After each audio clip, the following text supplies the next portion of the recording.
All right. So to start off, we'll have you introduce who you are and what it is that you do.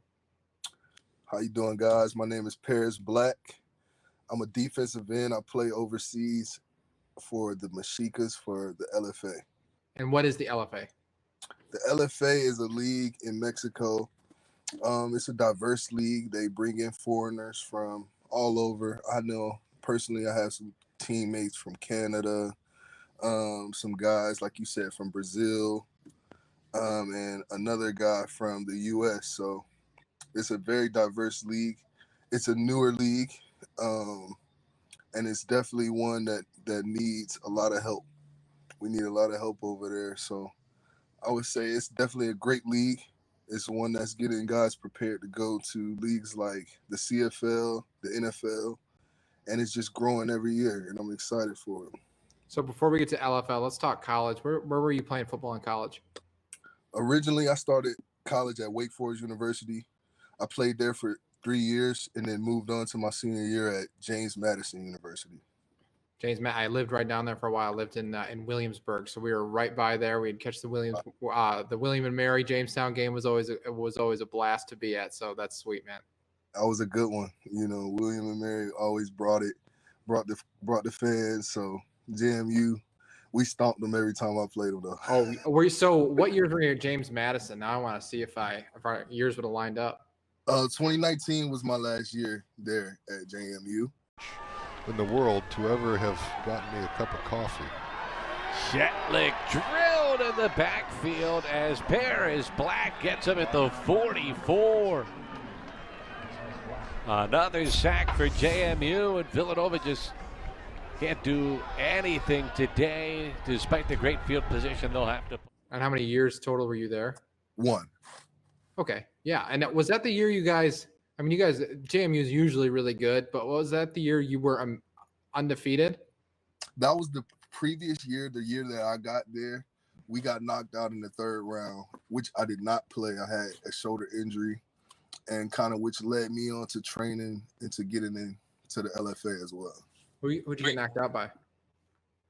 What game was that? North Dakota?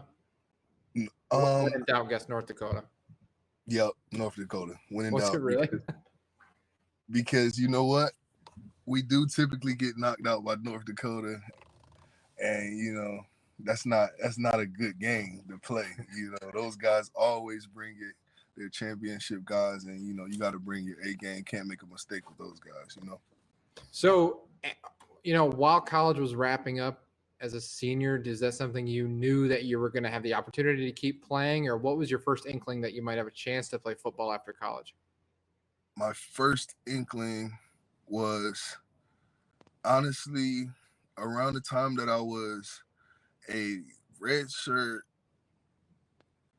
sophomore at Wake Forest. I knew I was going to play because I definitely love to. You know, that was something that I seen myself doing for the next few years after college. And it didn't matter where to me, you know, so that's kind of how things led to I would play on the moon, you know, if I could. But the first inkling was I spoke with the Redskins. I was probably about 19 years old. I spoke with the Redskins, and they told me just to continue doing a great job, continue, you know, working hard and trying to get to the next level. And once I heard this from a scout, you know, and I was talking to a few other scouts at that time, but especially the Redskins, they told me just keep going. And once I got that kind of inkling to keep going, I definitely took that information and just kind of let it feed the beast, you know?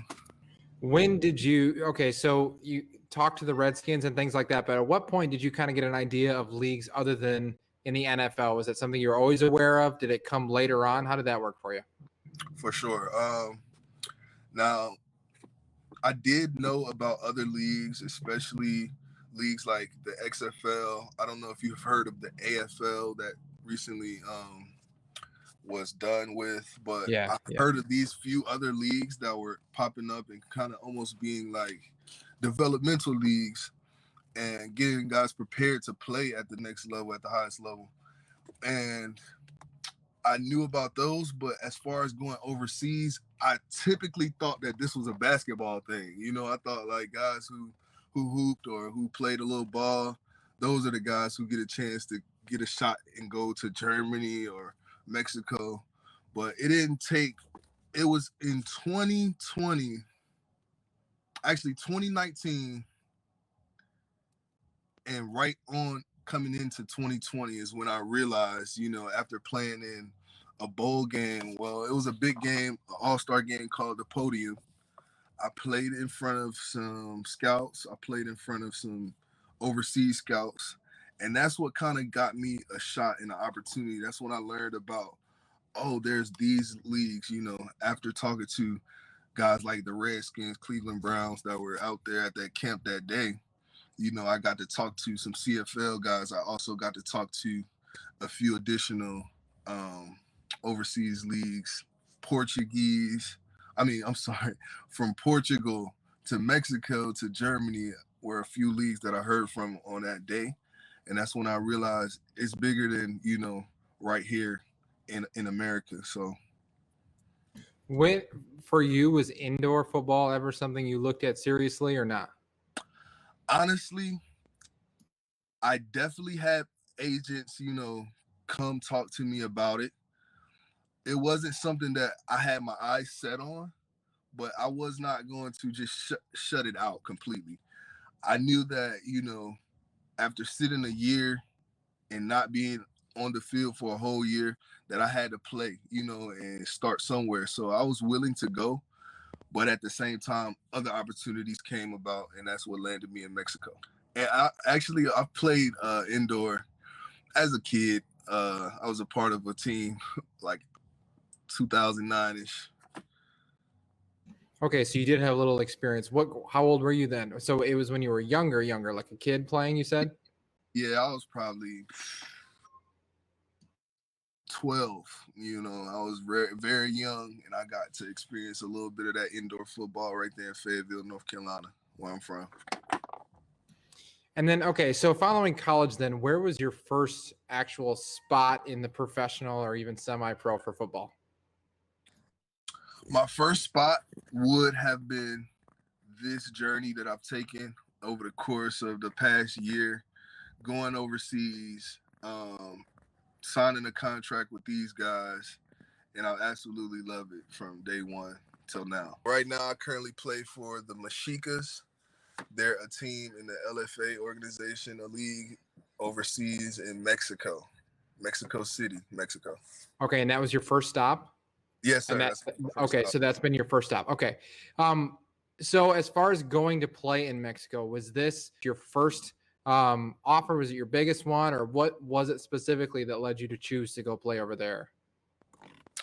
I would say for sure, you know, not knowing anything about any of the countries, including Portugal, including Germany, that had interest in me coming to play for their country. Just not knowing much about doing my research per league, I felt that going to Mexico was something that I was more familiar with. I felt like, okay, now I can get with this. I can get with, you know, the fans, kind of how they corral us, and, you know, they make us feel important, and we're their city's team. So whereas in another league, you know, it may not feel the same, or they don't have the same level as maybe in Mexico in a sense of as far as football. So let's talk league specific here then. Playing there in the league, how many teams are there? There's 8 teams in the league. All right. And what are their rules as far as imports go? Are they allowed to have as many as they want, or how do they limit that? I do not want to botch this. I want to get it as correct as possible. But if I had to take a guess, I believe, if I'm going back into my memory right, that there's 7 players international per team, and I'm one of the 7 on my team. Okay, so you think you're at least pretty confident you think it's 7. Okay. Are there any rules about what position they can play or anything like that? Like, can they be do they all have to play different spots, or what's the rule on that? We have guys all over the place, and I know if we're doing it that way, then I'm sure a lot of other guys in the league are doing it that way. I'm not sure specifically if it's like, oh, you got to get a guy from the U.S. and he can only play this. But I'm pretty sure that you can just recruit and draft as needed. You know what I mean? So. And when does the season stretch? So the season typically would stretch from January to around May. And this season we've been postponed due to the coronavirus and COVID-19. So you said January through, what was that, March or May? May, yeah. So the preseason, we do training and conditioning. They get us for about 2.5 months of training and conditioning with the team, and we kind of get together. And then from about March, April, May on, and May being when we have our final game in the championship, that's about when we have games all throughout those 3 months. Do you play any teams outside of Mexico? No, sir. We do play teams that are only based in Mexico, but they're different cities and they represent their city as well. Okay, and that, yeah, because we've had other leagues in different sports where the teams represent not a city at all. It's more of they represent like a company instead, and so they'd all play in the same place. But yours is completely, at least obviously you have sponsors and companies and stuff like that, but you do represent a city? Yes, sir, we do. Mexico City is my team. There's other teams from different cities like Monterrey, Tijuana, I believe, is one other city. But I definitely am familiar with other leagues that do travel to different countries and things like that as well. Okay, I think we got, so let's see what we got here. I think we got some, so this is what, okay, so what are we looking at here? We got. So when you Google, you can see in the red, green, and white, that's our LFA league logo. Oh, okay, I see it. Scroll down a little bit, Noah. There we go. Okay, so this is the logo they're looking for, the LFA. To the left, yes, sir. Okay. Now and that's where you can see most of our guys. You know, if you Google like LFA or league, Mexico's league, football league. Yeah, Noah, why don't you go to their actual website once, see if we can pull up. Obviously, in Mexico, at least as far as I know, soccer's the number one sport, I would think. Where does American football fall in that? Now, that's a great question. That is a great question, Aaron. I appreciate that one because it makes me think, challenges me. So, obviously, you know, we know soccer to be one of the most predominant sports in the Latin American countries. But in Mexico, you know, honestly, in my own personal experience, you wouldn't think that it ranks highly as far as in comparison to football. And over there, we call it American football. So we know the difference. But it truly does, at least where the city that I'm in and the city that I live in Mexico City, it truly does hold a lot of weight. And especially with the passion of the fans, and you know, the kind of fan base and crowds that they create, they really get behind it and rally around it, you know, as if it is the number one sport, or it was the number one sport. So I think that if American football is number two, if we got to compare, you know, it got to be number two because, you know, I got children coming to the football, you know, practices to take pictures, and it's just almost surreal to feel at times, you know. Do you feel as more or higher on the celebrity status playing football in Mexico than you ever did at Wake Forest or JMU? Another good question. I would say that I just love my fans dearly. They definitely, you know, treat me, you know, like you're LeBron. You know what I mean? Like they root for you. They go hard. They wear your jersey. They shout your number. I almost even put my name as El Trace because that's what they call me over there, and it's the 3. So they definitely treat you, you know, and hold you to a standard, and I just appreciate my fans for that for sure. About it, you play your home games are in Mexico City, and you obviously are going to go to different places on away games and stuff like that. Do you see a significant difference in fandom depending on where you are? A significant difference. That's a great question as well.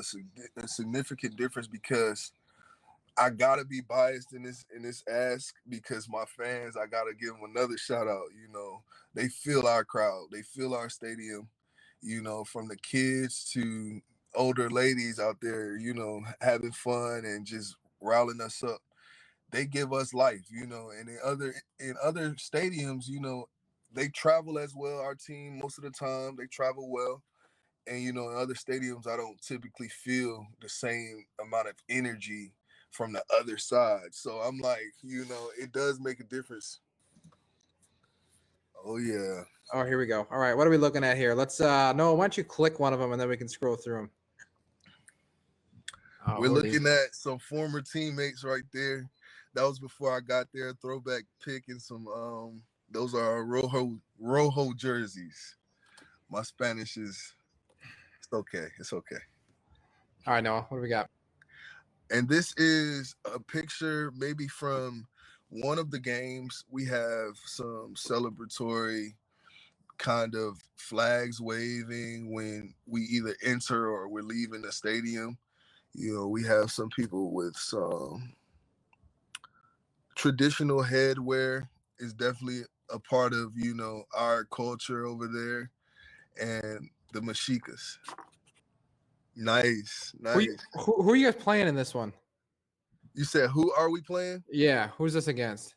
So these are basically the Bears of the LFA. And I did not play this game. Unfortunately, I had a death in the family. Oh. All right. Hey, Noah, why don't you bring that down once and then pull it up if you get any with the imports there, okay? But that's my teammate. Shout out to number one, man, Jack. So if you, going to play and stuff like that, if you were to give a number about how many people do you think are coming to home games? Whew. That's a great question. I wish I had my guy here to tell me how many tickets were sold or something. But if it's not over 10,000, it definitely feels like it. You know what I mean? Because they have this stadium rocking. It's more than, I guess you could say a college game over here in the U.S. because, hey, I don't know if they can drink in the stands over there, but in Mexico, they surely can. So they get loud. Oh, I bet that does make a huge difference. Yes. Let's see what we got. I think we got something up here. Look like me. Look like the guys right there. So our defense, man, we had one of the best defenses in the league. I definitely think we're going to return a lot of guys, if not maybe one or two less than last year. And I know my coach has done some drafting this past year. And I'm just excited to get back, man. That's the D right there. A few of the 11. And yeah, just some dogs. We ready. I know you can tell we all locked in. Is a language barrier difficult playing specifically in Mexico? If your Spanish ain't great, is that a problem? This is my favorite question. I've answered it probably like 3 times in the past 2 weeks. I hate the word barrier because it really truly makes us feel as if we're different or we can't get through to each other because of, or, we're not alike in some way. And, once you play football, you know that this is a game that is all about camaraderie. It's all about brotherhood and the bond that you create with these guys. And that's something that I surely did over there in Mexico. And I created a bond with these guys that's, it's not something like you could call a barrier because there's nothing that I can't tell the guy next to me, to the left or to the right of me, that he wouldn't get it, or if he's trying to tell me something that I wouldn't get it. is because football is gonna be football whether you play it, on the moon or, down in Mexico where I'm at. So I think that it's just a level of understanding of the game and a love for the game that just kind of brings us very much together, and it shows that how much alike we truly are. One thing came up, I don't remember when this was. I don't think it was in one of my interviews. A different show was talking to an import, and they just mentioned that when they were playing, and this was a basketball scenario, so a little bit different, but when they were playing, those imports were their competition. So sometimes we just kind of think of them as all those imports would be best buddies, and that could be the case, but you're also competing with each other. I mean, there's a limited amount of jobs, and you got to be better than all of them. So obviously, I'm sure you like a lot of them. I'm sure you were friends, but what was the level of looking at them as competitors while you're over there, even the ones on your team? It's definitely, and I can be honest with you, you got me up here for a reason. It's definitely something that, you kind of keep in your heart. It's something that you definitely wake up every day and you look next to the guys to you and you understand that this is a job, that you're now a professional, and that, no matter if the guy next to you doesn't do his job, you have to maintain a level of just knowing that you got to do your job no matter who doesn't do theirs, but you got to also be a leader and just kind of hope and expect and tell these guys, hey, I need you. I need you in this way. But that's going to be encouraging, like I was saying, just everybody to be on their tip top and doing their job. So if you can lead by doing yours, then, it kind of gets pretty easy. Guys just follow. So for somebody new to the league, obviously your team's got to be the best. I'm sure they're the best, but completely from the side, giving us the view from the outside, who is kind of those top tier teams in the league, a team somebody might have heard of or somebody they will if they jumped into the league a little bit? If someone may have heard of the league recently, I definitely will hope they had heard of me and heard of the league as well. Paris Black, number 3, again. But I definitely think that they would have heard of, maybe they would have heard of the 40 Dirties. And I'm sure, and I'm not saying it completely the way they would say it over there in Mexico, but the 40 Dirties are a team who once housed a Ocho Cinco who played in the LFA, and you can Google it and Google some pictures of him in a 40 Dirties uniform. Yeah, let's get that. But pretty funny to see him over there and see somebody kind of come over like myself and play in this league and plan and hope to dominate. So it was just very interesting to watch him do it. And that's what kind of, actually, I learned that as I entered the league, that he was a part of it at one point after his NFL career. Your careers didn't overlap, did they? No. I wish I would have put him on his head.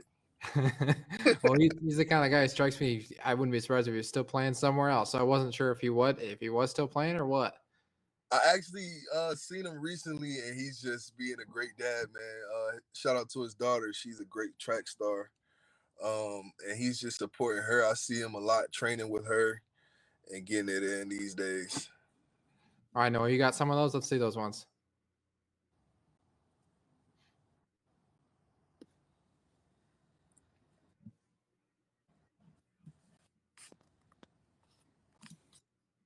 Oh, man. All right. He still got the Ocho Cinco on. All right, so this is him. What team did you say that way? And where are they located? That's the 40 Dirties. That was a team that was located in Monterrey, Mexico. Very, very beautiful place. It's a place that I would definitely tell people to visit. Come watch a game one year. I feel as if like the temperature when I got from Mexico City to there changed drastically, and it felt a lot better in Monterrey. So does the team still exist? Yes. 40 Dirties is still very much a team. We played them last year, which was a very bad loss for our team. I think it was just kind of going back to the drawing board and getting guys on the same page early on in the season, and just coming together with executing that game. So, yep, they're definitely a team, and they're a good one. So being in the world of playing internationally, do you have friends that are playing somewhere else, or some of your, the guys you played with growing up in college and stuff like that? Do you have people scattered all over the place?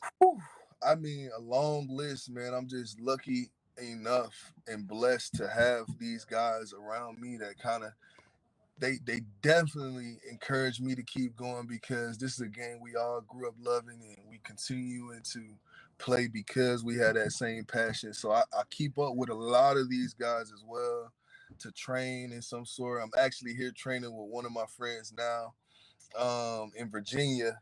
He played once for Hampton football, Hampton, Virginia. It's right by me where I was. Right. He played for Hampton, a wide receiver. His name Cortez Lewis. I'm right with him right now. But I have a long list of guys. I mean, but just a few to name. Would you like me to name? Sure. Overseas guys. I'm going to just give a big shout out to my boy Jesse Bates. He's one of the top pro-rated NFL rookies. Not a rookie, but a safety this year in the NFL. He plays for the Bengals. That's a good friend of mine. He's in the NFL. I got a few more in the NFL. Duke Ejiofor, a defensive end that I played up under. He plays for the Houston Texans. One of my good friends. I trained with him. I talked to him a lot. Who else? As far as guys that are like me and have traveled overseas, I got a good friend. His name is Jabari Williams. He's a linebacker, and he plays in a league in Japan right now currently. Ooh, the X League. Right. Yep, he does play in the X League. And I know that's going on, and he's been over there recently. I have my own brand of fragrances that I actually just shipped out to Japan to him. So big shout out to him. Right now, I have a few other guys, a friend right now that's in the IFL, if you've ever heard of that. It's an indoor football league. Oh, yeah. Okay, I thought international for a second, but yeah, okay. What team does he play for? I'm not sure the name of the team, but it's a team out of Charlotte, North Carolina. His name's Wendell Dunn. We all played, a few of these guys that I'm naming, we all played at Wake Forest University. Okay. These are all guys that scattered all over right now, that play football, that I kind of, get the chance to pick their brains and see what they're seeing as well. Sure. Overseas in the NFL, CFL guys now. I got a friend named Meach. Well, they call him Meach. His name's Demetrius. He played with me at JMU. He just got signed to the Red Blacks in the CFL over there where it's really, really cold. But I would love to play in the CFL as well. I'm actually talking to a few teams and hoping to get over there after this next year with the Mexicas. So I got a question for you. It's an important one. It's going to sound a little aggressive, but it's an important one to ask. Right. So you got friends you went to college with in the NFL. Do you ever, on a personal level, feel like you've somehow failed that you're playing in Mexico and you got guys in the NFL? Never feeling like I failed. I love my journey, my own journey, because, in any situation, if you have a guy next to you, he might have 100 million. You know what I mean? Mm.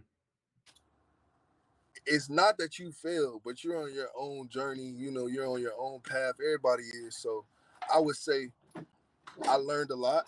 I definitely took the steps that came with my journey and took the steps that came with my path, and I'm continuing to take those. I would say, if I knew this guy had 100,000 next to me, I would tell him, let me hold 100, but teach me how to get 100,000 like you. You know what I mean? 100 million like you. Oh, I like that. I'll never go without, and I think that's what I typically do, is just kind of pick the brains of my guys and try to fill the spaces of, there's guys that need to play overseas too. You know what I'm saying? So they got rosters everywhere. So I feel like the opportunity and the blessing to continue to play is all that I really am proud of myself over. You know, it's just getting that chance and going with it. Yeah, I think that's important. I think you answered that very well. I think that's really important to note that all those stories are different. And when you start comparing yourself too much, your story's going to end pretty quickly, isn't it? Because then all of a sudden you're just looking at what they're doing. You're not looking at what you're doing. You definitely had to. And I got people back home so proud of me, you know, that I keep going because of. Fantastic. If I ever just, you know, took that step, that second to look to the left and look to the right and see what everybody else doing, like you said, I wouldn't even be able to focus on my own job, my own career, and the things that I love. So I just do that. So let's talk guys that are going to watch this. Maybe they're playing in college and maybe they want to know what's next. What advice would you give them for finding an opportunity to play somewhere? Let's say maybe they have a pretty good idea NFL is not in their immediate future. What suggestions do you have for them to find something else? I would just encourage young guys right now, you know, especially with not being able to get into the gyms, not being able to do things as we typically would as athletes. I would encourage guys to focus on something else. You know what I'm saying? Like, there's not say give up football, not say turn it down or turn your cheek to it, stop training. I would say give this time, you know, to if you have grades, you know, that you could possibly be working on or something that's going to help you stay on the field when it's time, stay prepared, you know, stay ready, stay managing your business. Don't look at the left, don't look at the right, you know, don't look to see his progress. Focus on your own progress and just make it do what it do, you know, get yours. What do they got to do in order to as far as opportunities go to actually find a spot? Are there are there tryouts in the States for international teams? Do they need an agent? Like what do they do for those steps? And I just want to say to a lot of the young guys that I did this without an agent. I definitely have a lot of people in my corner, you know, that helped me get position.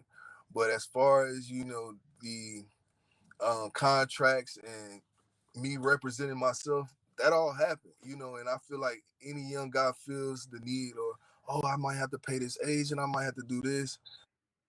You can do it your way, you know, and you can really take control of your situation and just do it by playing and, you know what I'm saying, never giving up, going hard, because it can happen for anyone.